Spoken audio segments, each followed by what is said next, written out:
শুরুতে আমরা আল্লাহ তাআলার দরবারে শুকরিয়া জানাই যে আল্লাহ তাআলা আমাদেরকে এরকম চমৎকার পরিবেশে আসার তৌফিক দিলেন। আল্লাহকে একটা থ্যাঙ্কস দিয়ে আমরা সবাই আওয়াজ করে পড়ছি আলহামদুলিল্লাহ। আমি সূরাতুল লুকমান থেকে একটি আয়াত তেলাওয়াত করেছি, দ্বিতীয় রুকুর প্রথম আয়াত। ইনশাআল্লাহুল আজিজ এই সূরা লুকমানের তাফসীর আজকে আমরা শুনবো, পড়েন ইনশাআল্লাহ। পবিত্র আল কোরআন আল কারীমে ব্যক্তির নামে মোট ৮ সূরা। কয় সূরা?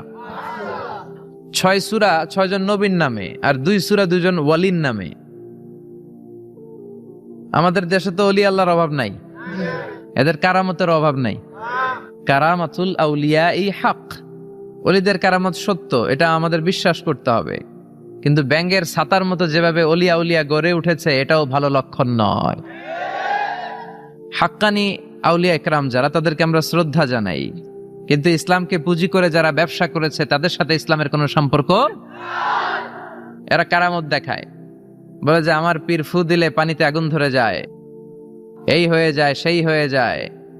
যারা এরকম বলে তাদেরকে আপনাদের ভাঙ্গা রাস্তাগুলো আছে না, ওইখানে নিয়ে যাবেন, বলবেন আমাদের রাস্তাঘাটের বড় সমস্যা, তোমার পীর এত বড় আল্লাহর ওলি, বলো এমন একটা ফু দিবে যাতে আমাদের ব্রিজ হয়ে যায়, যাতে আমাদের ভাঙ্গা রাস্তা সোজা হয়ে যায়। ঠিক কিনা? যেহেতু ওনাদের এত কারামত, কাজে লাগানোর দরকার আছে না নাই? তো ওয়ালিদের নামে আল্লাহ সূরা দিলেন 2টা, আর নবীদের নামে 6টা, মোট ব্যক্তির নামে 8টা। ঠিক কিনা? 6টা দিয়েছেন 6 নবীর নামে। সূরা ইউনুস, সূরা ইউসুফ, সূরা হুদ, সূরা নূহ, সূরা মুহাম্মদ, সূরা ইব্রাহিম। এই 6 জন নবীর নামে 6 সূরা, আর 2 জন ওয়ালির নামে 2 সূরা। এর মধ্যে একটা হচ্ছে মহিলা ওয়ালি, আরেকজন হচ্ছে পুরুষ ওয়ালি।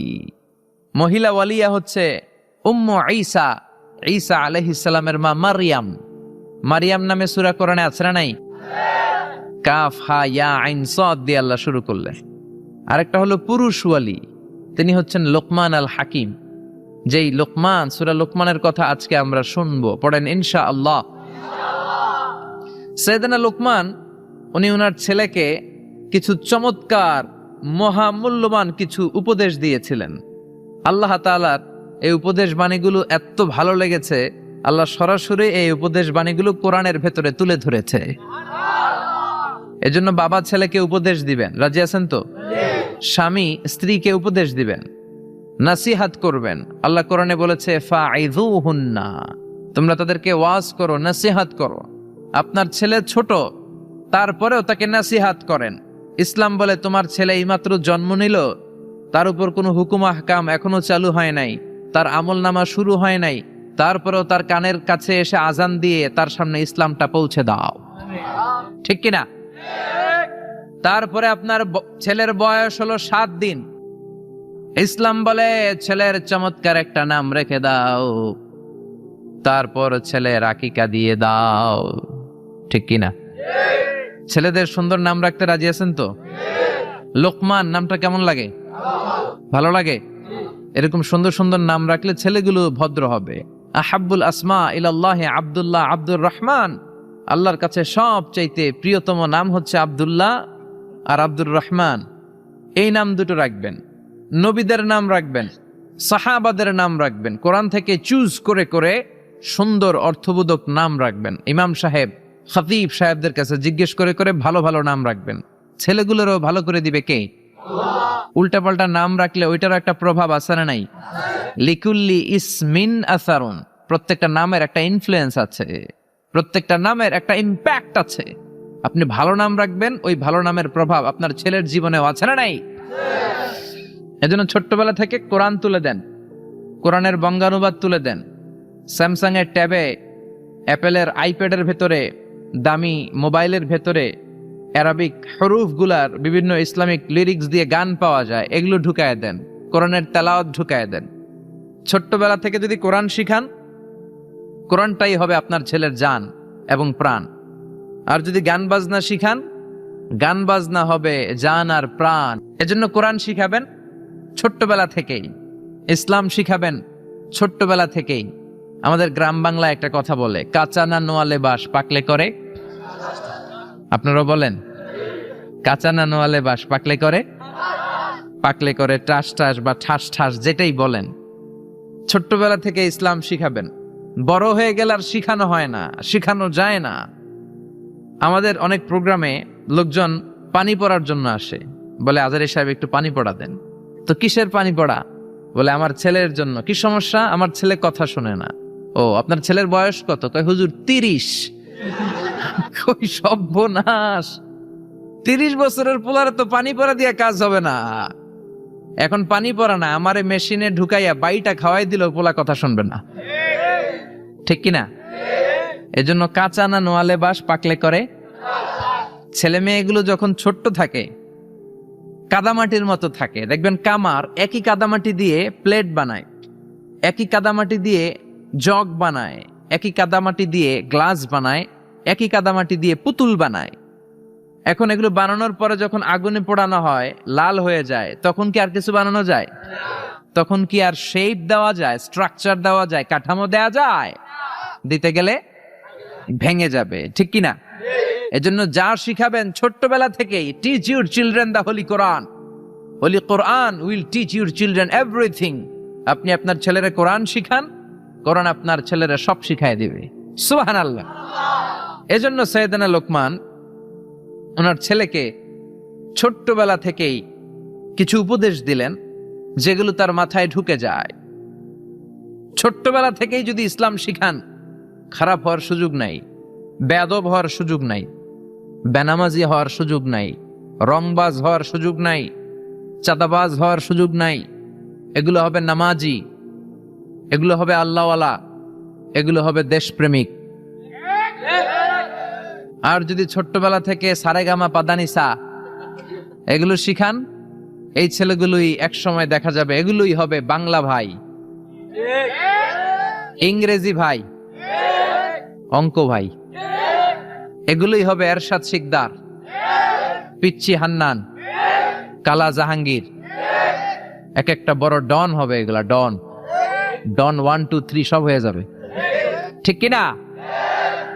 এজন্য সাইয়েদনা লোকমান বুদ্ধি করে ছোট্টবেলা থেকেই ছেলেরে জরুরি কথাগুলো শিখাইয়া দিলেন। এখন কে এই লোকমান?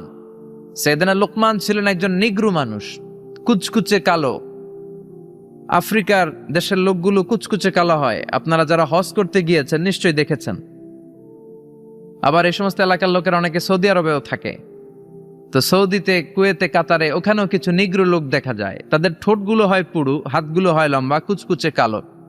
আমি যখন মিশরে পড়াশোনা করেছি আমি দেখেছি, আমার অনেক আফ্রিকান বন্ধু ছিল কুচকুচে কালো। সাইয়েদনা লোকমান ছিলেন এরকম কুচকুচে কালো। একটু খেয়াল করে দেখেন, একজন মানুষ সাদা হোক কিংবা কালো হোক, এটা আল্লাহ ডাজন্ট ম্যাটার, আল্লাহ এটা খেয়াল করে না। তা না হলে কালো লোকের কথা আল্লাহ কোরআনে তুলে দিতেন না। ঠিক কিনা? ইসলাম বলে কালো আর সাদায় কোনো পার্থক্য নাই। There is no difference between black and white. সাদা কালোয় কোনো ডিফারেন্স নাই, ডিফারেন্স হচ্ছে তাকওয়ার দিক থেকে। ইন্না আকরামাকুম ইনদাল্লাহি আতকাকুম। যার কলিজায় আল্লাহর ভয় বেশি সেই আল্লাহর কাছে সেরা। ঠিক কিনা?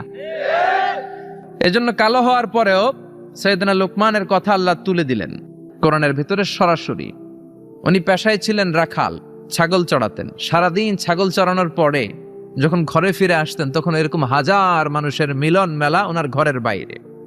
ওনার মনিব বলে, সর্বনাশ, আমার রাখালের কথা শোনার জন্য এত মানুষ কেন? লোকদের জিজ্ঞেস করলো, তোমরা আসছো কেন? সবাই বলে, আপনার রাখাল এটা সাধারণ কোনো মানুষ নয়, সে অসাধারণ মানুষ, সে অনেক বড় জ্ঞানী পণ্ডিত ব্যক্তি। মনিব বলে, আমার রাখাল আবার পণ্ডিত হইল কবে? আজকে একটু টেস্ট করি। ইবনু জারির আত-তাবারি ওনার তাফসিরের ভেতরে, তাফসিরে তাবারিতে এই বর্ণনাটা এনেছেন।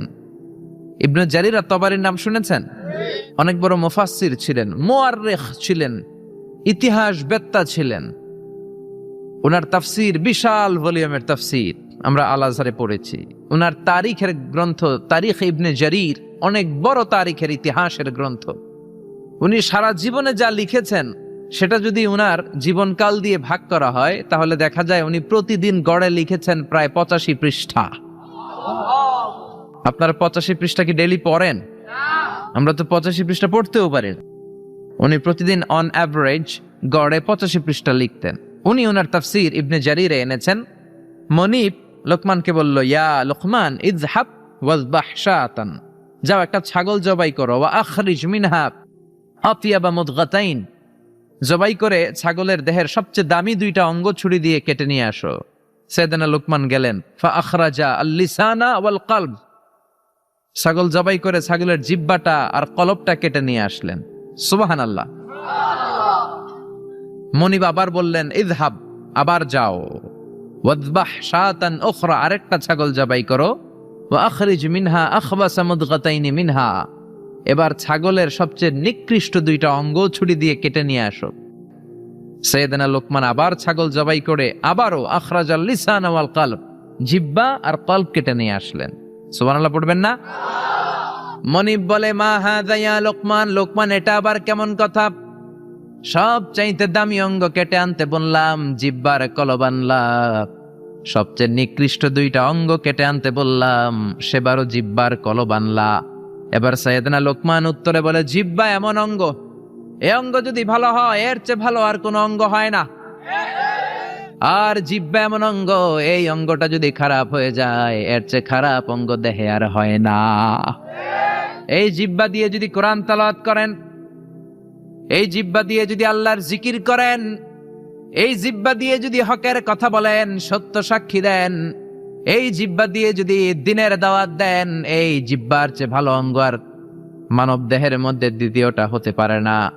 আর এই জিহ্বা দিয়ে যদি মানুষকে আপনি গালি দেন, মুখের কথা দিয়ে যদি কষ্ট দেন, এই জিহ্বা দিয়ে যদি চুগলখুরি করেন, গীবত করেন, মানুষের মধ্যে প্যাচ লাগান, সমাজে অশান্তি লাগান, জিহ্বার চেয়ে নিকৃষ্ট না, ঠিক কিনা?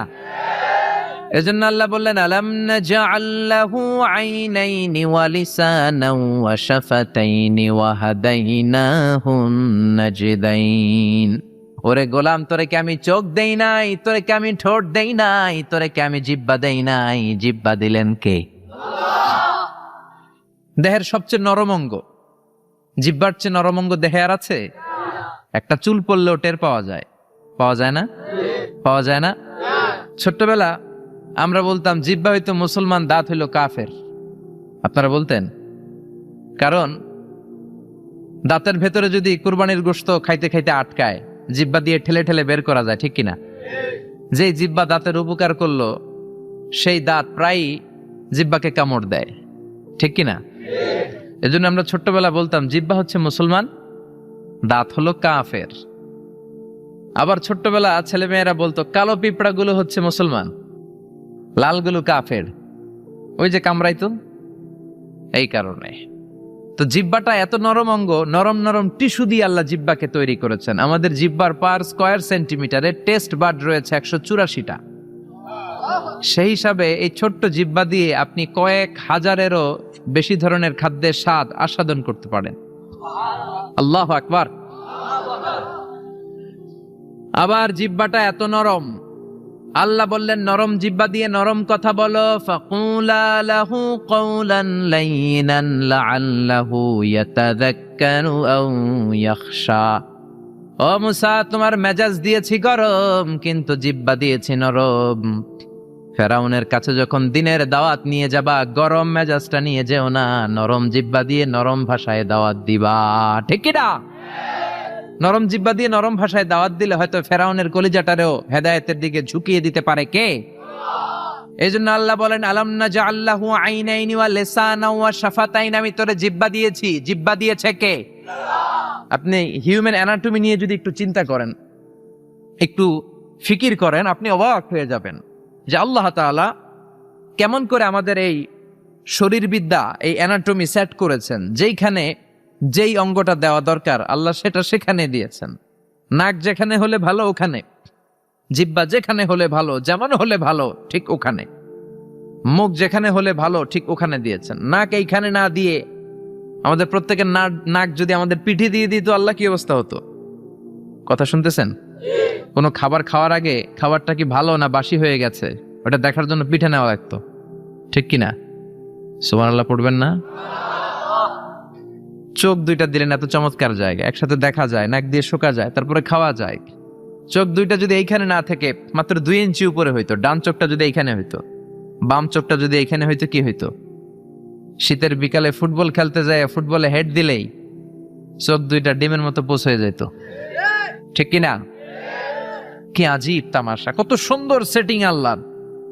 অনেকে বলে কানগুলো আল্লাহ এরকম পেঁচাই দিছে কেন? কপাল পোড়া, মূর্খ নাদান, জানেই না। কানের ভেতরে এই পেছনে পেছনে অংশ যদি না থাকতো, আপনি ইথারে ভেসে আসা কোনো কথাই শুনতে পেতেন না। আচ্ছা, এই কানগুলো আল্লাহ এখানে না দিয়ে আমার ডান কান যদি আল্লাহ ডান বগলের নিচে দিত, আর বাম কান যদি বাম বগলের নিচে দিত, আজকের মাহফিল শোনার জন্য সবার এমনি থাকা লাগতো, এমনি, ঠিক কিনা? কারণ হাত দিয়ে যদি কান চাপা পড়ে থাকে, আজারি সাহেবের কথা শোনা যাবে? এজন্য সাইয়েদনা লোকমান বললেন, জিহ্বা এমন অঙ্গ, জিহ্বা যদি ভালো হয়, জিহ্বার চেয়ে ভালো অঙ্গ আর হয় না। জিহ্বা যদি খারাপ হয়, জিহ্বার চেয়ে খারাপ অঙ্গ আর হয় না। আবার তিনি কলব দেখিয়ে বললেন, কলব এমন অঙ্গ, এটাই শ্রেষ্ঠ, এটাই নিকৃষ্ট। এই কলবে যদি আল্লাহর জিকির ঢুকান, এই কলবে যদি আল্লাহর স্থান দেন, এই কলবে যদি মানুষের জন্য ভালো ভালো কথা চিন্তা করেন, কল্যাণের কথা চিন্তা করেন, মানুষের জন্য ভালোবাসা রাখেন, কলবটাই হলো শ্রেষ্ঠ অঙ্গ। আর কলবে যদি আল্লাহরে না বসায় শয়তানরে বসান, এই কলবের মধ্যে যদি শয়তানের জিকির রাখেন, এই কলব দিয়ে যদি মানুষের জন্য হেট্রেট রাখেন, ঘৃণা, হিংসা, অহংকার, এগুলো দিয়ে যদি মানুষের জন্য ঘৃণা পুষে রাখেন, হিংসা পুষে রাখেন, এই কলবের চেয়ে নিকৃষ্ট অঙ্গ আর হতে পারে। এজন্য কলব শ্রেষ্ঠ আবার নিকৃষ্ট। এজন্য কলবের ভেতরে জিকির ভরবেন কার? আল্লাহ বললেন, আলা বিযিকিরিল্লাহি তাতমাইন্নুল কুলুব। দুনিয়ার কোন জিনিস দিয়ে কলব ঠান্ডা হয় না, কলব ঠান্ডা হয় একটা জিনিস দিয়ে, লা ইলাহা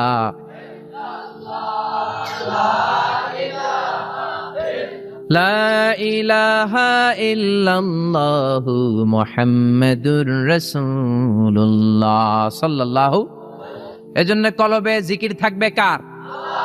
নাকি কলবে আয়না বসাইবেন?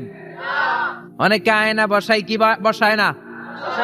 বলে আয়না বসাইয়া দে মোর কলবের ভিতর বাবারে, বলে বলে। আপনারা বসাবেন না তো? জিকির করবেন কার? মনিব বলে, তাই তো আমার এ রাখাল তো যেন তেন কোনো রাখাল নয়, এটা তো অনেক মহাজ্ঞানী রাখাল। মনিব বলে, যা রে লোকমান যা, আর আমার রাখালগিরি করার কোনো দরকার তোর নাই, আজকে থেকে তোরে আমি আজাদ করে দিলাম। তোর হিকমতপূর্ণ কথাগুলো সমাজে ছড়িয়ে দে। সেই লোকমানের কথা আমরা শুনবো, পড়েন ইনশাআল্লাহ। আল্লাহ বললেন, ওয়ালাকাদ আতাইনা লুকমানাল হিকমাতা আনিশকুর লিল্লাহ ওয়া মান ইয়াশকুর ফাইন্নামা ইয়াশকুরু লিনাফসিহি ওয়া মান কাফারা ফাইন্নাল্লাহা গনিয়্যুন হামিদ। আল্লাহু আকবার। আমি লোকমানকে হিকমত দিয়েছি। কার কথা? হিকমত শব্দটার সাথে আপনাদের পরিচয় আছে? বলে না যে হুজুর একটু হেকমত নিয়ে কয়েন, হুজুর অনেক ঝামেলায় আছে। নোয়াখালীতে মাহফিল কয়, হুজুর খালি হেকমত, হুজুর একটু হেকমত দিয়ে বলে, আর কত হেকমত করু, হুজুর একটু হেকমত করেন, হুজুর হুজুর একটু হেকমতের সাথে বইলেন। আপনার বলার দরকার নাই, হুজুর হেকমতের সাথেই বলবে। কারণ আল্লাহ দাঈল, আল্লাহকে বলেছে কথা যখন বলবা হেকমতের সাথে দাওয়াত দিবা। উদউ ইলা সাবিলি রাব্বিকা বিল হিকমাতি ওয়াল মাউইযাতিল হাসানাতি ওয়াজাদিলহুম বিল্লাতী হিয়া আহসান। মানুষের কাছে যখন কোরআনের কথা পৌঁছে দিবা, হিকমতের সাথে দিবা, ঠিক কিনা? হিকমত অনেক দামি জিনিস ভাই। হিকমত আল্লাহ সবাইরে দেয় না, আর যারে দেয় তার কপাল লাল করে দেয়, ঠিক কিনা? ইউতিল হিকমাতা মান ইয়াশাউ ওয়া মান ইউতাল হিকমাতা ফাকাদ উতিয়া খায়রান কাসীরা। আল্লাহ যারে চায় হিকমত দেয়, আর আল্লাহ যারে হিকমত দেয় তারে কল্যাণ দেয়, ঠিক কিনা? আবার হিকমতের আরেক অর্থ হলো সুন্নাহ। বিশ্বনবীর দায়িত্ব ছিল ইউআল্লিমুহুমুল কিতাব ওয়াল হিকমা, কিতাব শিখাবে, কোরআন শিখাবে, আর হিকমত শিখাবে। তার মানে বিশ্বনবীর সুন্নাত শিখাবে, ঠিক কিনা? হিকমতের বাংলা হলো প্রজ্ঞা। হিকমতের বাংলা কি? ইংরেজিতে বলে উইজডম। খেয়াল রাখবেন, জ্ঞান আর প্রজ্ঞা এক জিনিস নয়। জ্ঞান হচ্ছে নলেজ, ইলম। জ্ঞান খাটানোর কলা কৌশল জানার নাম হচ্ছে হিকমা। নলেজকে কাজে লাগানোর যে মেকানিজম, কর্মকৌশল, জ্ঞান প্রয়োগের বাস্তব কর্মকৌশল জানার নাম হচ্ছে প্রজ্ঞা। যেরকম সুবহানাল্লাহ।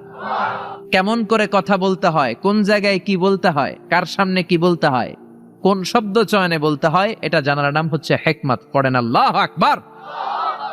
আপনি জানেন নামাজ পড়লে সওয়াব হয়, নামাজ পড়া ফরজ, যারা নামাজ পড়বে তারা জান্নাতি, এই জানাটার নাম হলো ইলম বা জ্ঞান। কিন্তু কেমন করে রুকু করতে হয়, কেমন করে সিজদা করতে হয়, এটা জানার নাম হলো হিকমত। সুবহানাল্লাহ। আল্লাহ আমাদেরকে হিকমত দিয়ে ধন্য করুক, আমরা পড়ি আমিন। আল্লাহ বললেন ওয়ালাকাদ আতাইনা লুকমানাল হিকমাতা আনিশকুর লিল্লাহ। আমি আমার প্রিয় বান্দা, আমি আল্লাহর ওলি, আমার ওলি লোকমানকে হিকমত দিয়েছি। কে দিয়েছে? আল্লাহ। আর তারে বলেছি আনিশকুর লিল্লাহ, শুকরিয়া করবা একজনের, তিনি কে? আল্লাহ।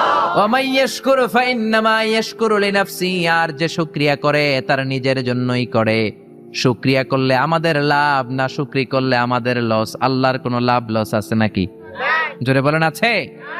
আল্লাহ বললেন শুকরিয়া করলে আমি বাড়িয়ে দেব, শুকরিয়া না করলে যা দিয়েছি সেটাও কেড়ে নেব।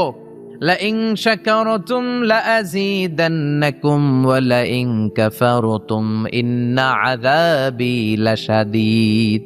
যদি শুকরিয়া করো নিয়ামত বাড়ায় দিবে কে? কুফরি করলে শাস্তি দিবে কে? কুফরি করলে আল্লাহর আযাব বড় কঠিন। ইন্না বাতশা রাব্বিকা লাশাদীদ, আল্লাহর পাকড়াও বড় কঠিন। আল্লাহ সব সময় ধরে না, কিন্তু যখন ধরে ধরে না। ধরলে আল্লাহ, নমরুদরে যখন ধরলেন ছাড়েন নাই, ফেরাউনরে ধরলেন ছাড়েন নাই, আব্রাহারে ধরলেন ছাড়েন নাই। এখনো যদি কাউরে ধরে ছাড়বে? এজন্য তওবা করার দরকার আছে না নাই? নামাজ পড়ার দরকার আছে না নাই? কোরআনের পক্ষে থাকার দরকার আছে না নাই? আল্লাহ বললেন আনিশকুরু লিল্লাহি ওয়া মান ইয়াশকুরু ফাইন্নামা ইয়াশকুরু লিনাফসি। যে শুকরিয়া করে নিজের জন্য করে, যে শুকরিয়া করে তার লাভ, আল্লাহর কোনো লাভ নাই। আল্লাহর কোনো লাভ আছে? লাভ লস কার? জোরে বলেন লাভ লস কার? সহিহ মুসলিমের বর্ণনা, আল্লাহ বললেন ইয়া ইবাদি আন্না আউওয়ালাকুম ওয়া আখিরাকুম ওয়া ইনসাকুম ওয়া জিন্নাকুম কানু আলা আফজারি কলবি রাজুলিন ওয়াহিদ মা নাকাসা মিন মুলকি শাইআ। ও গোলাম, সবাই যদি কাফের হয়ে যাও, সবাই যদি নাফরমান হয়ে যাও, সবাই যদি ফেরাউনের উত্তরসূরি হয়ে যাও, আমি আল্লাহর ক্ষমতা আর এক আনাও কমবে না। ঠিক কি না? আর সব যদি জিকির করতে করতে আল্লাহর ওলি হয়ে যাও, পাক্কা ইমানদার হয়ে যাও, পাক্কা মুমিন হয়ে যাও, আমি আল্লাহর ক্ষমতা আর এক ইঞ্চিও বাড়বে না। ঠিক কি না? আল্লাহর ক্ষমতা বাড়েও না কমেও না। আল্লাহর কোনো লাভ লস নাই। লাভ লস কার? আরো জোরে বলেন কার? এবার সাইয়েদনা লোকমান তার ছেলেকে উপদেশ দিবেন 10টা। জোরে বলেন কয়টা? সবাই বলেন কয়টা? আজকে আপনারা শুনবেন কয়টা? 10টা। শিওর নাকি 5টা শুনবেন? 7টা? 8টা? 10টাই? শিওর? 5টা শুনে আবার ওঠা বসা করবেন না তো? শেষ পর্যন্ত থাকবেন? আল্লাহ কবুল করুক। وَإِذْ قَالَ لُقْمَانُ لِابْنِهِ وَهُوَ يَعِظُهُ يَا بُنَيَّ لَا تُشْرِكْ بِاللَّهِ إِنَّ الشِّرْكَ لَظُلْمٌ عَظِيمٌ। ও নবী, স্মরণ করুন সেই সময়ের কথা যখন লোকমান তার ছেলেকে উপদেশ দিচ্ছে। কি দিচ্ছে? উপদেশ দিবেন। আমরা উপদেশ দেই না, নসিহত করি না। আদ-দীনু আন-নাসিহা, নসিহত করাই হচ্ছে ইসলাম। বাবা ছেলের নসিহত করবে, বন্ধু বন্ধুরে নসিহত করবে, দলের নেতা দলের কর্মীদেরকে নসিহত করবে, কর্মীরা নেতারে নসিহত করবে। জোরে কোন ঠিক কিনা? নসিহত থাকতে হবে। যতদিন নসিহত থাকবে ততদিন ইসলাম থাকবে। ঠিক কিনা? স্মরণ করুন যখন লোকমান ছেলেকে নসিহত করছে, ইয়া বুনাইয়া, আর তার নসিহতের ভাষা ছিল কোমল। নসিহতের ভাষা হতে হবে হৃদয় স্পর্শী, নসিহতের ভাষা হতে হবে কোমল। হৃদয় থেকে দরদ মাখানো কথা বললে এটা আরেকজনের হৃদয়ে যেয়ে লাগে। ঠিক কিনা? আর যদি গালি দিয়ে বলেন ফজরের নামাজ পড়স না, এদিকে আয়, আজকে তোর একদিন কি আমার একদিন। পোলা কেবল ঠিক আছে, আমনের একদিন, তাহলে আমারও আছে একদিন। ঠিক কিনা, ঠিক কিনা? কাজ হবে না। এজন্য ভালোভাবে বলেন। সাইয়েদনা লোকমান তাই করলেন, ইয়া বুনাইয়া লা তুশরিক বিল্লাহি ইন্নাশ শিরকা লাযুলমুন আযীম। লা তুশরিক বিল্লাহ। ইয়া বুনাইয়া, ও আমার কলিজার টুকরা, ও আমার বাছা, ও আমার ছেলে, ও আমার সন্তান। আপনারা কি বলেন? ও আমার হোলা, হ্যাঁ সন্তান, ও আমার বৎস, ও আমার কলিজার টুকরা ছেলে, লা তুশরিক বিল্লাহ, খবরদার আল্লাহর সাথে শিরক করো না। ইন্নাশ শিরকা লাযুলমুন আযীম, শিরক হলো মহা জুলুম, অনেক বড় জুলুম। কারণ এই জুলুমটা দুনিয়ার কোনো মানুষের উপর করা হয় না, জুলুমটা করা হয় কার উপর? যে আল্লাহ আপনার রিজিক দিয়েছে, জীবন দিয়েছে, সব দিয়েছে, আপনি আল্লাহর সাথে শিরক করে আল্লাহর উপর জুলুম করলেন। এটা মহা বড় জুলুম। চিল্লা এখন ঠিক কিনা? এজন্য ছেলেকে সাবধান করে দিলেন। বাবা যারা এসেছেন, ছেলেরে প্রথমে শিরকের ব্যাপারে সাবধান করবেন। কারণ শিরক হলো ঈমান বিধ্বংসী মারণাস্ত্র। এই শিরক, এটা এইডস এর চেয়েও ভয়ঙ্কর, এটা ক্যান্সারের চেয়েও ভয়ঙ্কর। ক্যান্সারের অ্যান্সার আছে, শিরকের কোনো অ্যান্সার নাই। এজন্য বিশ্বনবী বলতেন, আখফা মিন দাবিবিন নামাল, পিপিলিকা যেমনি গুটি গুটি পায়ে মিষ্টির বক্সের দিকে এগিয়ে যায়, তেমনি শিরক গুটি গুটি পায়ে তোমার দেহের ভেতরে ভাইরাসের মতন ঢুকে তোমার ঈমানটারে সারখার করে দেয়। এজন্য আমরা যখন নামাজে দাঁড়াই, আল্লাহ বলে নামাজ পরে পড়িস, আগে বল শিরক করস কিনা। আমরা বলি ওয়াজ্জাহাতু ওয়াজহিয়া লিল্লাযী ফাতারাস সামাওয়াতি ওয়াল আরদা হানিফাও ওয়া মা আনা মিনাল মুশরিকিন। না, আল্লাহ শিরক করি না। ওয়া মা আনা মিনাল, আল্লাহ আমি শিরক করি না। আবার জিলহজ মাসে যখন হজে যান, আল্লাহ বলে হজ পরে করিস, আগে বল শিরক করস কিনা। আমরা বলি লাব্বাইক আল্লাহুম্মা লাব্বাইক, লাব্বাইক লা শারীকা লাক, লাব্বাইক আল্লাহ আপনার কোনো শরীক নাই, আমরা শিরক করি না। এজন্য শিরক হলো বড় পাপ, শিরক হলো মহাপাপ, সব পাপের বাপ। এজন্য ছেলের শিরক থেকে বাঁচাইতে হবে, ঠিক কি না? আল্লাহ বললেন, ইন্নাল্লাহা লা ইয়াগফিরু আন ইউশরাকা বিহি ওয়া ইয়াগফিরু মা দুনা যালিকা লিমান ইয়াশা। আল্লাহ চাইলে সব গুনাহ মাফ করে দিতে পারেন, শুধুমাত্র শিরকের গুনাহ মাফ করেন না। খবরদার, ক্যান্সারের অ্যান্সার আছে, শিরকের কোনো অ্যান্সার নাই। এজন্য আল্লাহ বললেন হাদিসে কুদসিতে, ইয়া ইবাদি লাউ আতাইতানি বিকরাবিল আরদি খাতায়া, কিয়ামতের দিন পাহাড় পরিমাণ গুনার স্তূপ নিয়ে যদি আমার সামনে আসো, জমিন পরিমাণ গুনাহ নিয়ে যদি আমার সামনে আসো, ওই গুনার মধ্যে যদি কোনো শিরকের গুনাহ না থাকে, আমি পাহাড় পরিমাণ দয়ার ক্ষমা নিয়ে বান্দা তোমার কাছে হাজির হয়ে যাব। পাহাড় পরিমাণ গুনাহ করছেন, কিন্তু এই গুনার ভিতরে কোন গুনাহ নাই? শিরকের গুনাহ নাই। তাহলে পাহাড় পরিমাণ দয়া, ভালোবাসার ক্ষমা নিয়ে আপনার কাছে হাজির হয়ে যাবে কে? এজন্য খবরদার, লাইন আশরাকতা লায়াহবাতান্না আমালুক, যদি শিরক করো আমলগুলোরে বাতিল করে দিবে কে? এজন্য সাইয়েদনা লোকমান ছেলেরে বললেন, লা তুশরিক বিল্লাহি ইন্নাশ শিরকা লাযুলমুন আযীম।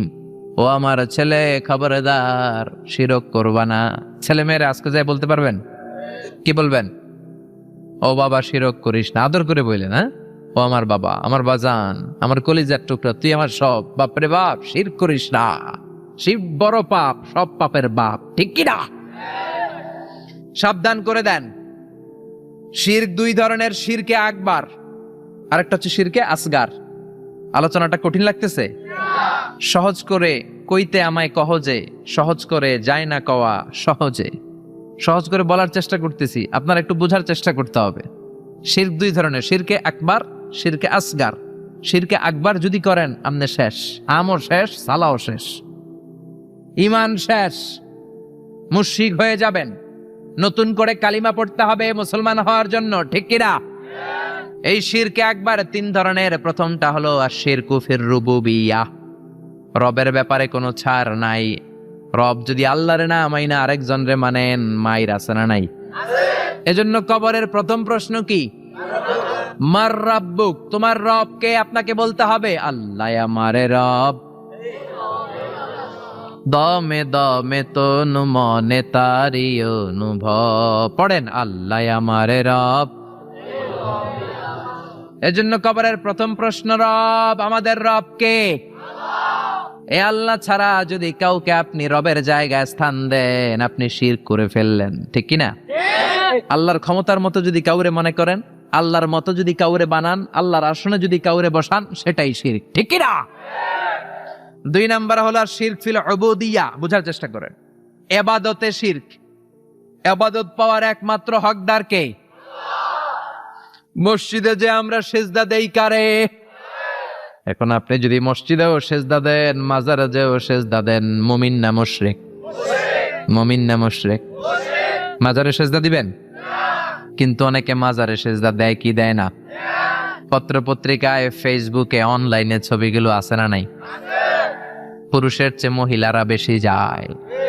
গোলাপ শাহ মাজারে তো আপনি অল টাইম 24 আওয়ার্স গেলেই মহিলারা এমনি উল্টায় পড়ে থাকে, সেজদা, জনমের সেজদা দেয়। কেন সেজদা দিলেন মা?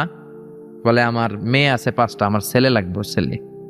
বাবা আমারে ছেলে দিবে, বাবা আমারে সন্তান দিবে। সন্তান দেয়ার মালিক কে? মাজারে গেলে সন্তান পাওয়া যায় না। মাজারে গেলে যদি সন্তান পাওয়া যেত, তাহলে কুকুরের সন্তান হয় কেমনে? কুত্তায় কোন মাজারে গেল? গাভীর সন্তান হয় কিভাবে?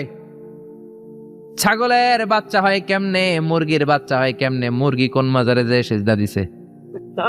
কথা কি বুঝতে পারতেছেন? এজন্য আল্লাহ বললেন, ইয়াহাবু লিমান ইয়াশাউ ইনাসা ওয়া ইয়াহাবু লিমান ইয়াশাউ যুকুর আও ইউযাওয়িজুহুম যুকরানা ওয়া ইনাসা ওয়া ইয়াজআলু মান ইয়াশাউ আকীমা ইন্নাহু আলীমুন কাদির। তিনি যারে চান তারে ছেলে দেন, তিনি কে? আল্লাহ। যারে চান তারে মেয়ে দেন, তিনি কে? আল্লাহ।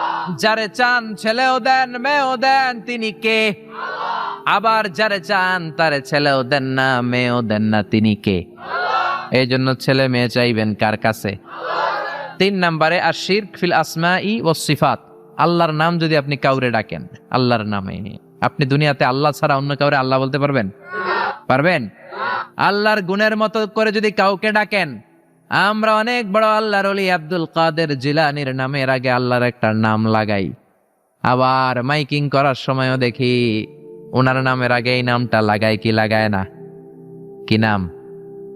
কয় গাউসে পাক। গাউসে পাক কে? কথা বলেন, বুঝার চেষ্টা করেন। গাউস মানে সাহায্যকারী। গাউস মানে কি?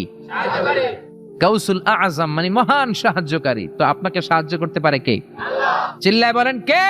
আল্লাহ। এজন্য খবরদার, আল্লাহর নামে অন্য কাউরে ডাকা যাবে না। আব্দুল কাদের জিলানী শুধু বড়ই আল্লাহর ওলি ছিলেন না, বড় মুজাহিদ ছিলেন, মুফতাকির বিল্লাহ। ওনার সময়কার বাদশা ওনার বিরুদ্ধে জিহাদ করেছেন, জিহাদ করে কালিমার পতাকা উড়িয়েছেন।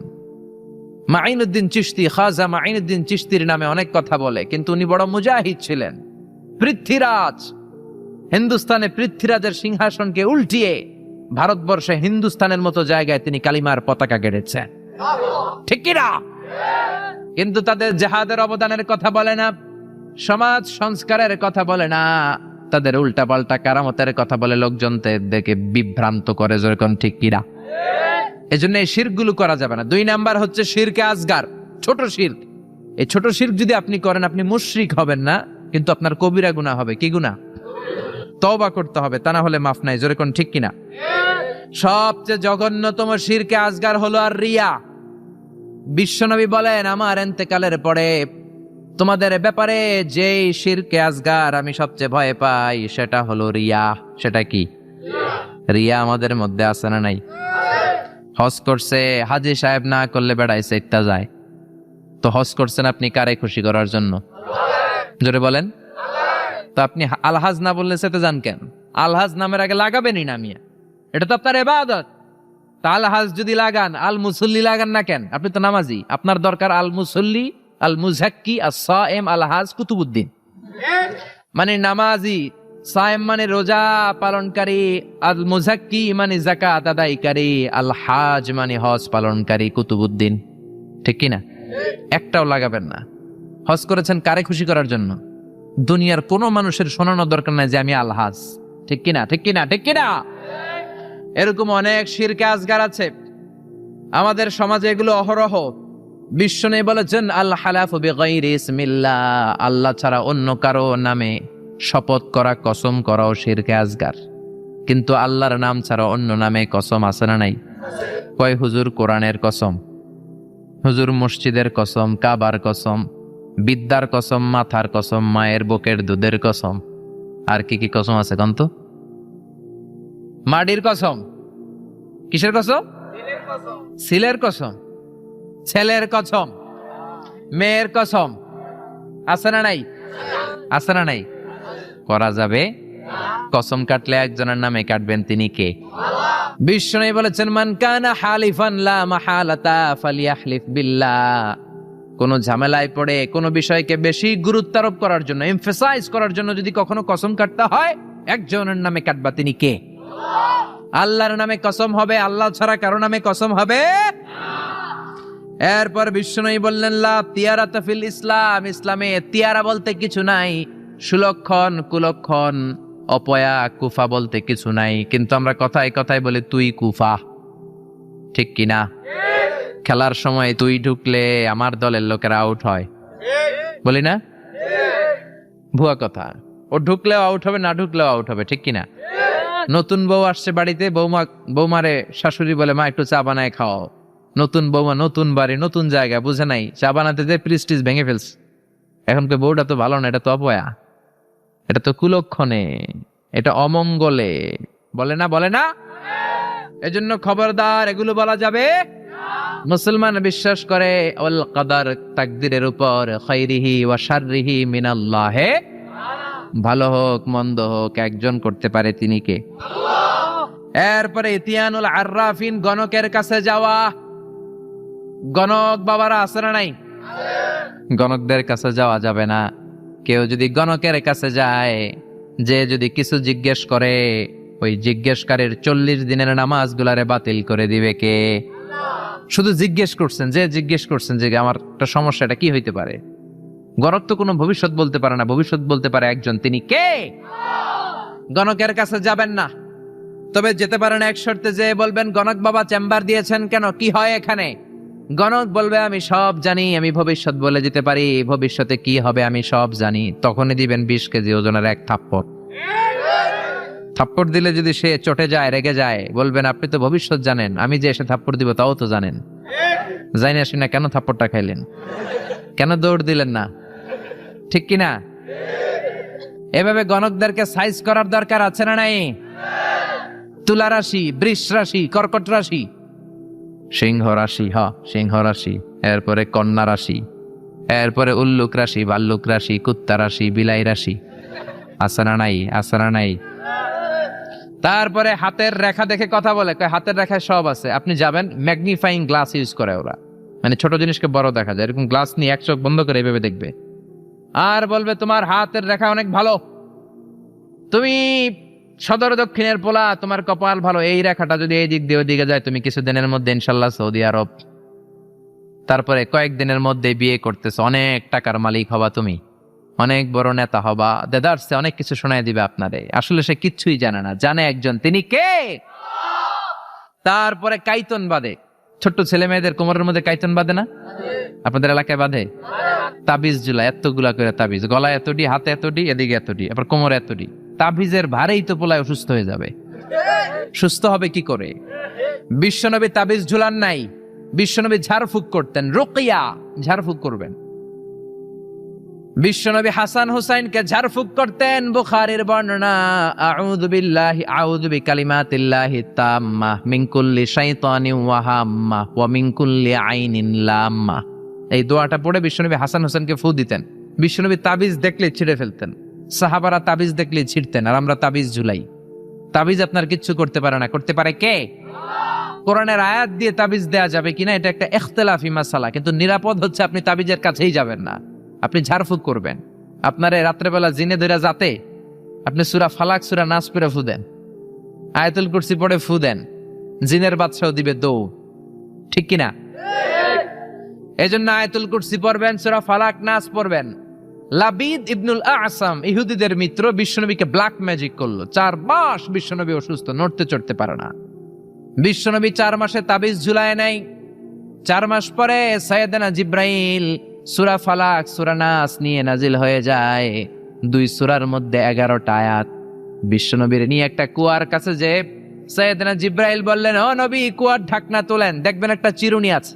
ওই চিরুনির ভিতরে বিশ্বনবীর দাড়ি আর চুল নিয়ে এই লাবিদ ইবনুল আসাম ইহুদিদের মিত্র 11টা গিট মেরেছে। কয়টা? 11টা। বিশ্বনবীর বললেন, ও নবী, একটা করে গিট খোলেন আর পড়েন কুল আউযু বিরাব্বিল ফালাক। একটা করে আয়াত পড়েন, আপনারে সুস্থ করে দিবে কে? এজন্য সূরা ফালাক সূরা নাস পড়ে ফু দিবেন। জিন ভূতের অশরীরী কোনো আত্মা যদি আপনার উপর আসর করে, আসর মুক্ত করে দিবে কে? এরপরে হাতের মধ্যে আজমির শরীফের সুতা বাঁধে, সাদা আর লাল কালারের। দেখছেন? আপনাদের এলাকায় তো নাই না? আছে আছে আছে। খবরদার, যুবকেরা যদি হাতে থাকে ছিঁড়ে ফেলো। এটার উপর তাওয়াক্কুল করবা না। তাওয়াক্কুল করবা কার উপরে? পরীক্ষার রাতে দেখলাম এক ছেলে আজমির শরীফের সুতা নিয়ে ঘুরে, কিরে পরশ না কেন? কই যে সুতা আছে, সুতা আমার এ প্লাস কে ঠেকাইবো, কে ঠেকাইবো? এই যে সুতা দিয়ে এ প্লাস পামো। সুতা এ প্লাস দিবে? আপনাকে পড়তে হবে, প্রিপারেশন নিতে হবে, আর তাওয়াক্কুল করতে হবে একজনের উপর। তিনি কে? আরো জোরে বলেন, তিনি কে? এজন্য এগুলোর উপর কোনো বিশ্বাস নাই।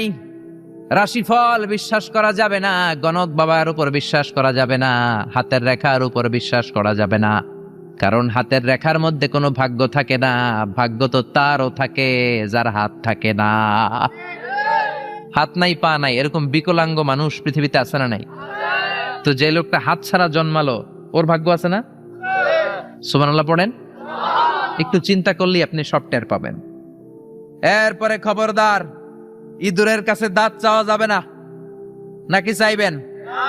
এলাকায় আছে দাঁত পড়ে গেলে ইন্দুরের গর্ত খুঁজে, যে বলে, ইন্দুর মামা, আম্মাই কইছে আমনে নাকি আমার বড় মামা, আমার মোটা দাঁত নিয়ে আপনার চিকন দাঁত দেন। মানুষের রুচি কত নিচের দিকে নামলে আশরাফুল মাখলুকাত হয়ে ইঁদুরের গর্তের কাছে যে দাঁত চায়। অমিয়া, দাঁত নেয় কে? দাঁত দেয় কে? এজন্য চাইবেন কার কাছে? এরপরে দেখবেন ট্রাকের পিছনে পুরান জুতা আছে না নাই? আমি তো বিভিন্ন জায়গায় রাতে রাতে ঘুরি, প্রায় দেখি লরি ট্রাক গুলোর নিচে, পুরাতন যে বাসগুলো আছে এগুলোর নিচে ছিঁড়া জুতা। কেন? বাসচালক বলে, হুজুর বদ নজর থেকে বাঁচার জন্য। হুজুর মুখ লাগে, মুখ লাগে। তো কি হয়েছে? কয় পুরান জুতা ঝুলাইলাম, যেটা মুখ লাগাইছে ওর গালে যায় আমার ছিঁড়া জুতা যায় পড়ছে। পড়ছে পড়ছে না। তো আপনি আপনার ট্রাক বাঁচানোর জন্য আপনি তাওয়াক্কুল করলেন ছিঁড়া জুতার উপর। আপনার ট্রাক বাঁচবে কেমনে? এটা তো রাস্তায় আপনি অ্যাক্সিডেন্ট করে মরবেন, এমনি তো আপনি মরবেন, ঠিক কি না? তাওয়াক্কুল হবে একজনের উপর, তিনি কে? তারপর অনেক ড্রাইভাররা মাজার দেখলে গাড়ি স্লো করে, আছে না নাই? কেন স্লো করলা? কয় হুজুর বাবায় অনেক গরম, গরম বাবা, জোরে চালাইলে আমার গাড়ি উল্টায় দিব, আপনি মইরা যাবেন। তো মাজারে যে শুয়ে থাকে সে যদি গাড়ি উল্টায় দেয়, সে যদি দুর্ঘটনার কারণ হয়, সে যদি মানুষ মারে, ওটা কি বাবা নাকি ডাকাত? ওটা কি বাবা না সন্ত্রাস? এজন্য এগুলোতে বিশ্বাস করা যাবে। বাচ্চাদের কপালে টিপ দেয় কেন? বদনজর থেকে বাঁচবে না। বাচ্চাকে ঘর থেকে বের করার আগে সূরা ফালাক সূরা নাস পড়ে ফু দিবেন, আয়াতুল কুরসি পড়ে ফু দিবেন। বদনজর থেকে বাঁচাবে কে? কালো টিপ দিবেন না তো। অবাক করা কাণ্ড, আমি আমার বাসার একটা অনেক পুরাতন অ্যালবাম ঘাটতে ঘাটতে দেখি আমার 7-8 বছরের বা 6-7 বছরের একটা ছবি, আমার কপালের এদিকে এরকম কালো টিপ দেওয়া। আম্মারে ধরলাম, ঘটনা কি, কালো টিপ দিছো কেন? কয় তোর নানি কইছে। নানিরে ধরলাম, ও নানি তুমি এই কথা কইছো কেন? কয় তোর বড় আম্মা কইছে। বড় আম্মা মইরা গেছে, আর খুঁজা পাই না। বড় আম্মা বেঁচে নাই, আল্লাহ ওনারা জান্নাত নসিব করুক। তো আগে এই যে নানি, বড় মা, দাদি এরা যা বলতো এটাই ছিল রেফারেন্স। এখন আমরা কোরআন থেকে শুনি, কোরআন থেকে মানি, ঠিক কিনা? এরপরে বলে পরীক্ষার দিন সকালে ডিম খাওয়া যাবে না। তার মানে একবার 100-এ কমন পড়ছে ওনাদের। সবার হাসি দেখে মনে হচ্ছে 100-এ 100 কমন। সদর দক্ষিণে এটা ঘরে ঘরে আছে না? ভুয়া কথা। আমি যতবার ডিম খেয়ে গেছি ততবারই ফার্স্ট পরীক্ষায়। ইচ্ছা মতো ডিম খেয়ে যাবা, পরীক্ষায় ফার্স্ট বানাই দিবে কে? এরপরে বলে খবরদার জট কলা খাবি না,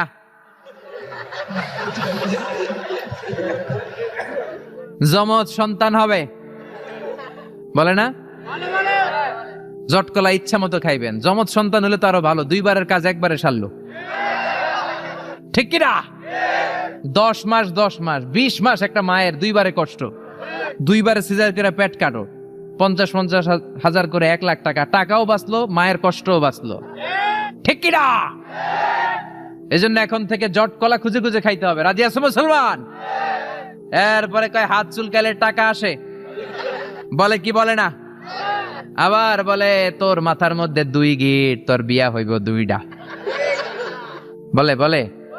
এজন্য সাইয়েদনা লোকমান ছেলেরে সাবধান করে দিলেন, লা তুশরিক বিল্লাহি ইন্নাশ শিরকা লাযুলমুন আযীম। খবরদার আমার কলিজার টুকরা বাজান, শিরক করো না। এই যেগুলো বললাম এগুলো কইরো না বাবা, এগুলো করা যাবে না। মুসলমান এগুলোতে বিশ্বাস করে না, এগুলোর উপর তাওয়াক্কুল করে না। মুসলমান তাওয়াক্কুল করে একজনের উপর, তিনি কে? 2 নাম্বার উপদেশ, ইয়া বুনাইয়া ইন্নাহা ইন তাকু মিসকালা হাববাতিন মিন খারদালিন ফাতাকুন ফি সাখরাতিন আও ফিস সামাওয়াতি আও ফিল আরদি ইয়াতি বিহাল্লাহ ইন্নাল্লাহা লাতীফুন খাবীর। আল্লাহু আকবার। 10টা শুনবেন তো? মনে মনে কইতেছে হুজুর যেমনে ধরছে টাইট কইরা সারা রাত নিয়ে ফেলবে না, অল্প কয়েক মিনিটে শেষ করে দিব, আর লম্বা করবো না, অনেক কষ্ট হচ্ছে আমি বুঝতেছি। 2 নাম্বার উপদেশ, ইয়া বুনাইয়া, ও আমার সন্তান, তুমি যদি সামান্য কোনো ভালো কাজ করো কিংবা জাররা পরিমাণ পাপ কাজ করো, এটা আকাশে উঠে করো কিংবা পাহাড়ে ঢুকে করো কিংবা জমিনের ভেতরে লুকিয়ে করো, কেউ দেখে নাই, দেখেছে কে? কেউ যেটা দেখে না দেখে কে? কেউ যেটা শোনে না শোনে কে? কেউ যেটা বোঝে না বোঝে কে? ইন্নাল্লাহা লাতীফুন খাবীর, তিনি সূক্ষ্মদর্শী। এখান থেকে পিছনে সিপাই কি হইতেছে আমি দেখি না, কিন্তু দেখে কে? প্যান্ডেলের উপরে কি হচ্ছে আমরা দেখি না, দেখে কে? বাংলাদেশের ওই প্রান্তে রোহিঙ্গাদের সাথে কি আচরণ হচ্ছে কেউ দেখে না, দেখে কে? ছেলেরে এই ব্যাপারে সচেতন করে দিলেন। ছেলেরে প্রথমে বললেন বাবা খবরদার শিরক করিস না, দ্বিতীয় পর্যায়ে বললেন বাবা ছোট্ট অন্যায় করো, ছোট্ট ভালো করো, কেউ দেখে নাই, আল্লাহ দেখে। এজন্য ছোট্টবেলা থেকে এই ছেলেদের মনের ভেতরে আল্লাহর ভয় ঢুকানোর দরকার আছে না নাই? এই ছোট্টবেলা থেকেই দ্য সেন্স অফ অ্যাকাউন্টেবিলিটি, জবাবদিহিতার ভয় ঢুকাই দিবেন ছেলের ভেতরে। এই তাকওয়া নামক সফটওয়্যার যদি ছেলের মাথায় এখনই ইনস্টল করে দিতে পারেন, এই ছেলে কোনোদিন বেয়াদব হবে না, বেনামাজি হবে না, ঠিক কি না? ছোট্টবেলা থেকেই সাবধান করেন। ছোট্ট বাচ্চারা দেখবেন আপনি কালো কালারের কলম কিনে দিছেন তো, স্কুলে যেয়ে দেখে ওর বন্ধুর কলমের কালি লাল, আস্তে করে ওর কলমটা ব্যাগে ভরে নিয়ে আসে না? আপনি এক ধরনের রাবার কিনে দিয়েছেন, এটা ভালো লাগে না, ওর বন্ধুরটা ভালো লাগছে, ব্যাগে ভরে নিয়ে আপনি শিখান বাবা, কারো পারমিশন ছাড়া কোনো জিনিস যদি নাও এটাকে চুরি বলে, কেউ দেখে নাই কিন্তু দেখছে কে? খবরদার কারো জিনিস না বলে নেওয়া যাবে। আপনার ছেলে রাস্তা দিয়ে হাঁটে, 500 টাকার নোট পেয়েছে, শিখাই দিবেন খবরদার যত বড় টাকার নোট পরে থাকুক হাত দেওয়া যাবে। ছেলেরে শিখায় দেন রাস্তা দিয়ে হেঁটে যাচ্ছ, আম বাগানে আম পেকে আছে, টুক করে একটা আম ব্যাগে করে নিয়ে আসছো, কেউ দেখে নাই, দেখেছে কে? শিখাবেন এগুলো, ছোট্টবেলা থেকে শিখাবেন। জবাবদিহিতার ভয়, তুমি যাই করেছো কিয়ামতের দিন এটার হিসাব আছে না নাই? 3 নাম্বার উপদেশ, ইয়া বুনাইয়া আকিমিস সালাতা ওয়া আমুর বিল মা'রুফি ওয়ানহা আনিল মুনকার। ইয়া বুনাইয়া, ও আমার বাজান, ও আমার সন্তান, আকিমিস সালাত মানে কি? সালাতে কায়েম করো, সালাতে কায়েম করো, হবে সম্মানী তুমি, হবে জান্নাতি তুমি, হবে সম্মানী তুমি, হবে জান্নাতি তুমি, দিবে কাল হাসরে শীতল ছায়া আরশে আজিম, রাব্বিয়াল আলা রাব্বিয়াল আযীম। আল্লাহু আকবার। আকিমিস সালাহ, বাবা সালাত কায়েম করো, নামাজ পড়ো, কেননা নামাজের হিসাব প্রথমে নেওয়া হবে আউয়ালু মা ইউহাসাবু বিহিল আবদু ইয়াউমাল কিয়ামাতি আস-সালাত। কিয়ামতের দিন সর্বপ্রথম যেই জিনিসটার হিসাবে হবে সেটা হলো নামাজ। ফাইন সলুহাত সলুহা সাইরু আমালি। নামাজের হিসাব যদি সহজ হয় পুরো আমলনামাটারে সহজ করে দিবে কে? ওয়া ইন ফাসাদাত ফাসাদা সাইরু আমালে। নামাজের হিসাব যদি গন্ডগোল লেগে যায় সব গন্ডগোল পাকায় দিবে কে? এজন্য ছেলেরা ছোট্টবেলা থেকেই নামাজ শিখাবেন। রাজি আছেন তো? তাহলে সাইয়েদনা লোকমান প্রথমে বলল বাবা শিরক করবি না, তারপরে বলল বাবা যাই করো না কেন কেউ না দেখুক, দেখে কে? তারপরে বলল বাবা সালাত কায়েম করো। কি কায়েম করো? বিশ্বনবী বললেন মুরু সিবিয়ানাকুম বিসসালাতি ওয়া হুম সাবউ সিনিন। ছেলের বয়স যখন 7 হয় নামাজের আদেশ দাও। ওয়াদরিবুহুম আলাইহা ওয়া হুম 10 সিনিন। 10 বছর বয়স হলে নামাজের জন্য শাসন করো। ঠিক কি না? বয়স যখন 7 শাসন করবেন না, বলবেন বাবা নামাজে যা, সাথে করে নিয়ে যাবেন। অবশ্যই বাচ্চাদেরকে মসজিদে নিয়ে যাবেন। আমাদের বাংলাদেশে বাচ্চা নিয়ে মসজিদে ঢুকতে দেয় না। কিছু মুরব্বীরা চাইত্যা ওঠে, কিছু মুরব্বীরা রেগে যায়। এই মুরব্বীরা ওই বাচ্চার বয়সে মসজিদের দিকে পয়রা পিছলা খাইয়া পড়েও নাই। ঠিক কি না? কিন্তু বাচ্চা দেখলে ধমকায়। পৃথিবীর কোন দেশে বাচ্চা মসজিদে ঢুকলে ধমকায় না। বাচ্চারা খেলা করতেছে, আওয়াজ করতেছে, কেউ কিছু বলে না। একটু ডেকে বলে দুষ্টামি করো না, ওই পাশে যাও, আস্তে আস্তে খেলো, ডিস্টার্ব যাতে না হয়। কিন্তু বাংলাদেশে ছোট্ট বাচ্চা নিয়ে ঢুকলেই বিপদ। লাভ দিয়ে ওঠে মুরব্বীরা। ও আমার মুরব্বী বাজানেরা, ছোট্ট বাচ্চা দেখলে ধমকাবেন না। আজকে ধমকে যে বের করে দিলে না আর ভিতরে ঢুকবে না, বাইরে সাদাবাজি করবে, রংবাজি করবে। ঠিক কিনা? ঢুকতে দেন, অ্যাকোমোডেট করেন, যত বেশি অ্যাকোমোডেট করা যায়। মহিলাদেরকে মসজিদে ঢুকতে দিবেন। বিশ্বনবী ঈদগাহে আসতে বলেছেন মহিলাদেরকে। হায়েজ ওয়ালি মহিলারাও যেন আসে, ওন্না না থাকলে আরেক মহিলা থেকে ওন্না নিয়ে যেন আসে। জুমার নামাজে, ঈদের নামাজে মহিলাদের আসতে হবে যদি জায়গা থাকে। কিন্তু ওয়াক্তিয়া নামাজগুলো মহিলারা ঘরে পড়বে। মহিলারা ঘরে নামাজ পড়লে ডবল সওয়াব। ঠিক কিনা? কিন্তু ঈদের নামাজে, জুমার নামাজে আসার দরকার আছে না নাই? মহিলাদের জন্য আমরা মসজিদে তালা ঝুলালাম, মসজিদে মহিলাদের ঢুকতে দেই না। এজন্য এদেশের নারীরা 2টা জায়গায় বেশি যায়, এক যায় বাজারে, 2 যায় মাজারে। মসজিদে ঢুকতে দেই না আমরা, আটকায় রাখছি। এজন্য ছোট্ট বাচ্চাদেরকে ঢুকতে দিবেন। আর বাচ্চা নিয়ে যারা যাবেন কাতারের এক পাশে চলে যাবেন, একেবারে ডান দিকে বা বাম দিকে। বাচ্চারা ডানে বা বায়ে রাখবেন, মাঝখানে রাখলে আবার কাতার মাকরু হয়। এটা বুঝাই দিলেই হইলো, কিন্তু বাচ্চা দেখে ধমকাবেন না। কোনদিন কোনো বাচ্চারে মসজিদ থেকে বের করবেন না, খবরদার। আল্লাহ আপনারা জান্নাত থেকে বের করে দিবে। বাচ্চা যদি মসজিদে যায় বুঝাবেন, আহলান সাহলান বলবেন, সালাম দিবেন। জীবনটা তার এই তো শুরু। এখনই যদি মসজিদে আসে পাক্কা মুসল্লি। আপনি নামাজ ধরছেন কত বছর বয়সে? আপনি দাড়ি রাখা ধরছেন কত বছর বয়সে? দাড়ি এই দেশের মানুষেরা রাখে যখন আর ব্লেড দিয়া কিছু করা যায় না। হয় ব্লেড ভাঙবে, নয় গাল কাটবে। হয় গাল কাটবে, নয় ব্লেড ভাঙবে। ওই সময় দাড়ি রাখা শুরু করছে। ঠিক কিনা? ঠিক কিনা? ঠিক কিনা? সমাজে কেউ তারে দাম দেয় না। ছেলে কথা শুনে না, মেয়ে কথা শুনে না, বাড়িতে সময় কাটে না, তখন মসজিদ ধরছে। এরকম নামাজি আছে না নাই? তারপর আপনাদেরকে আহলান ওয়া সাহলান, যারা এরপরেও দাড়ি রেখেছেন, এরপরেও মসজিদে যাচ্ছেন, আহলান ওয়া সাহলান। কিন্তু বাচ্চাদেরকে মসজিদ থেকে কোনোদিন তাড়িয়ে দেয়া যাবে না। ছেলেরে বললেন আকিমিস সালাহ, নামাজ পড়ো। 7 বছর বয়স থেকে যদি আপনি দাওয়াতি কাজ করেন, 8 বছর বয়সে বলবেন বাবা পড়, 9 বছরেও পড়, 10 বছরও যদি না পড়ে তখন শাসন। 7 বছর থেকে বলা শুরু করলে 10 বছরের আগেই ছেলে পাক্কা নামাজি। ঠিক কিনা? অনেকে বলে হুজুর সকালবেলা আমার ছেলে ঘুমায়, আমি কি করুম? আমার অনেক আদরের পোলা সকালে ঘুমায়। আহা, আমার পোলাটা সকালবেলা ভূমিকম্প হইলে কি করবেন? দৌড়। আমনে একাই দৌড় না পোলা লইয়া দৌড়? তা আদরের পোলা না, একটু ঘুমাক। সকালবেলায় আগুন লাগলে কি করবেন? আগুন লাগলে কি করবেন? আদরের পোলা আর একটু ঘুমাক নাকি? দুনিয়ার আগুন থেকে বাঁচানোর জন্য ছেলেরা যদি টানা হেচড়া করে ঘর থেকে বের করে বাঁচাতে পারেন, জাহান্নামের আগুন থেকে বাঁচানোর দায়িত্বটা বাবা হিসাবে আপনার আছে না নাই? এই জন্য সাইয়েদনা লোকমান 3 নম্বরে বললেন আকিমিস সালাত, নামাজ কায়েম করো। 4 নম্বর উপদেশ ওয়া আমর বিল মা'রুফি ওয়ানহা আনিল মুনকার, ভালো কাজের আদেশ দাও, মন্দ কাজ থেকে নিষেধ করো। ঠিক কি না? ছেলেরে বুঝালেন বাবা তুই একা নামাজ পড়লে হবে না রে বাবা, তোর ফ্রেন্ড সার্কেলকে একসাথে নিয়ে মসজিদে ঢুকবি। বন্ধু বান্ধব নিয়ে ঢুকবি, একা ভালো করলে হবে না, সমাজটারেও ভালো করার দরকার আছে না নাই? আপনি একাই বুজুর্গ, একাই আল্লাহর ওলি, সমাজটারও বুজুর্গ বানানোর দরকার আছে না নাই? একা নামাজ পড়লে আপনি পার পাবেন না। কিয়ামতের দিন আল্লাহ বলবে, তোর ফ্রেন্ড সার্কেল নামাজ পড়ে নাই কেন? বিকেল বেলা ক্রিকেট খেলার পরে অজু করে তুই মসজিদে ঢুকতি, তোর বন্ধুগুলোর মাঝখানে দাওয়াতি কাজ করলি না কেন? বন্ধু বান্ধবদেরকে ইসলামের দাওয়াত দিলি না কেন?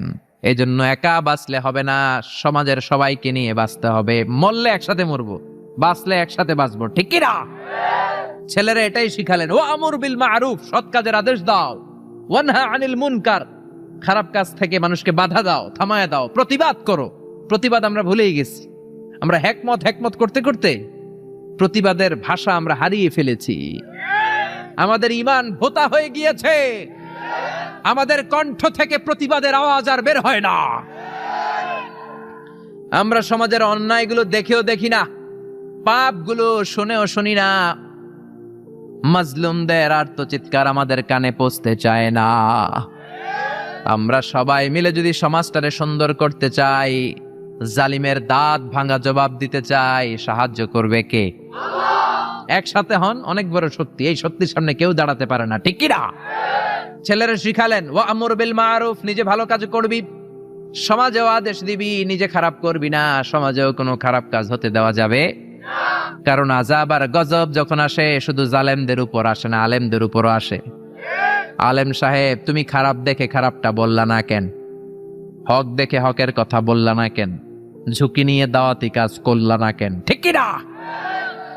আযাব যখন আসে তখন সমাজের শুধু বেনামাজিদের উপর আসে না, নামাজিদের উপর আসে। আযাব যখন আসে ইন জেনারেল আসে, গণহারে সবাই মরে, জালিম মরে, জিনাকার মরে, বেনামাজি মরে, আল্লাহর ওলিরাও মরে, ঠিক কি না? তুমি ঘরে বসে বসে জিকির করে তোমারে ওলি হইতে কইছে কে? সমাজটারে তুমি পরিবর্তন করো নাই কেন? ঠিক কি না?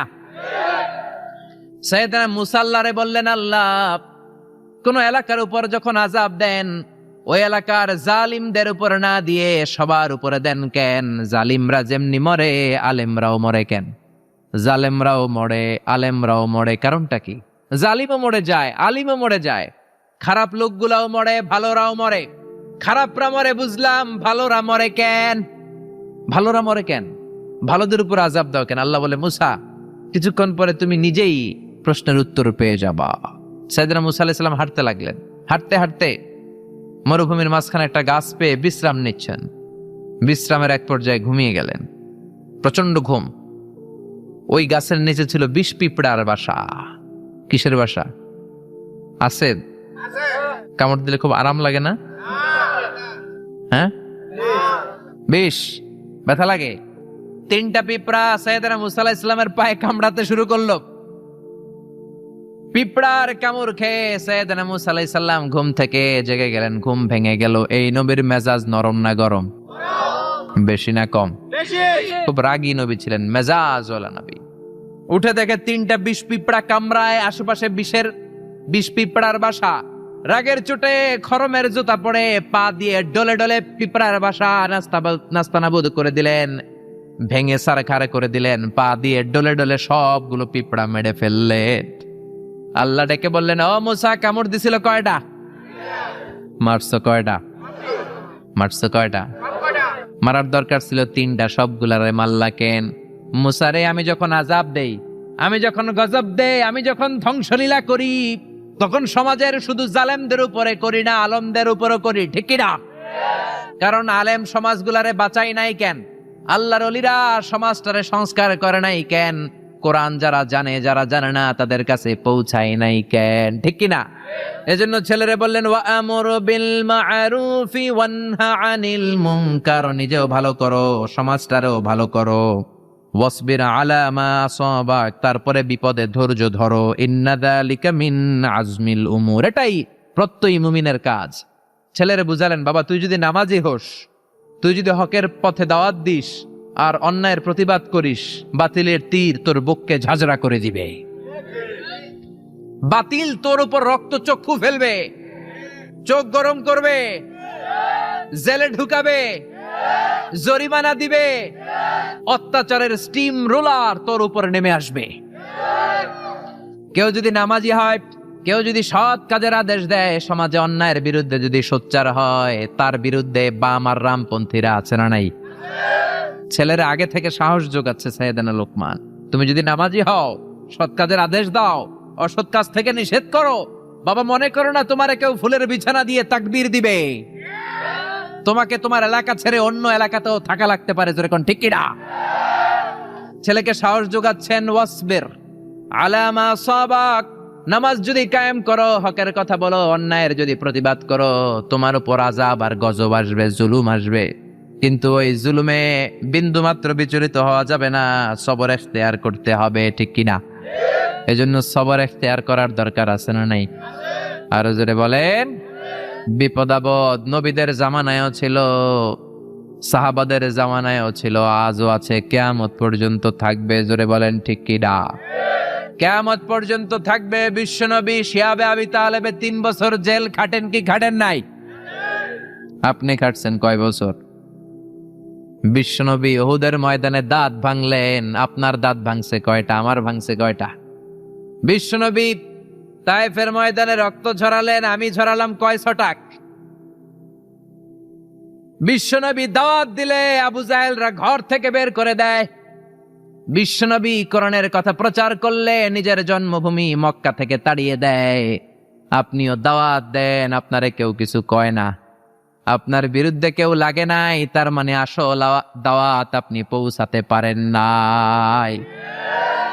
আসল কোরআনের বাস্তব আলোচনা, বাস্তব কথা, বাস্তব শিক্ষা আপনি সমাজে দিতে পারেন নাই। চিল্লা এখন ঠিক কিনা?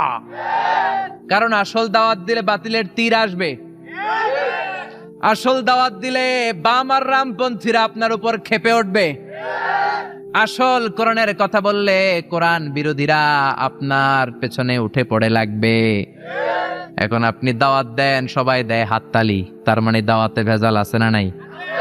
আছে না নাই? এই যে কাগজটা, এই কাগজের মধ্যে যদি কলম দিয়ে লেখেন পানি, এটা ভিজবে না, কিন্তু পানিতে ফেললে ভিজবে কি ভিজবে না? কলম দিয়ে আগুন লেখলে পড়বে না, কিন্তু আগুনের উপর রাখলে পড়বে কি পড়বে না? হকের দাওয়াত তো এমন দাওয়াত, বাস্তব দাওয়াত, কোরআনের দাওয়াত যদি আপনি দেন, দেরি করা লাগবে না, বাতিলের তীর এসে আপনার পিঠ ঝাঁঝরা করে দিবে, ঠিক কি না? এজন্য ছেলেরে সাবধান বাণী শোনাচ্ছে বাবা, বিপদের ধৈর্য ধরবা। যারা কোরআনের কথা বলে, যারা সমাজের অপরাধ নিয়ে কথা বলে, অপরাধকে থামাতে চায়, তাদের পিছনে কোরআন বিরোধীরা সোচ্চার আছে না নাই? তোমার উপর যখন পরীক্ষা আসবে, বিপদ আসবে, আপদ আসবে, তুমি ধৈর্য ধরবা, ঠিক কিনা? এটাই প্রত্যয়ী মুমিনের কাজ। ছোট্ট ছেলেকে বাবা শিক্ষা দিচ্ছে, পড়েন সুবহানাল্লাহ। এরপর শিখালেন, ওয়ালা তুসাইর খাদ্দাকা লিন্নাসি ওয়ালা তামশি ফিল আরদি মারাহা। ও ছেলে, মানুষ থেকে মুখ ফিরায় নিও না, মানুষের সাথে মিশো, পিপল ওরিয়েন্টেড হও। যারা পিপল ওরিয়েন্টেড তাদেরকে ভালোবাসে কে? ছেলেকে সামাজিকতা শিখাচ্ছে। প্রথমে বলল শিরক করো না, এরপরে আল্লাহর ভয় ঢুকায় দিল, এরপর বলল বাবা সালাত ক্যাম্প করবি, এরপর বলল তুই একা পড়লে হবি না, ফ্রেন্ড সার্কেল নিয়ে পড়বি, তারপরে বলল পাপ কাজগুলো বাধা দিয়ে থামিয়ে দিবি, এরপরে সাহস জুগিয়ে বলল বিপদে ধৈর্য ধরবি, এবার বলে সামাজিক হবি। কি হবি? ছেলে মেয়ে, অনেক ছেলে মেয়ে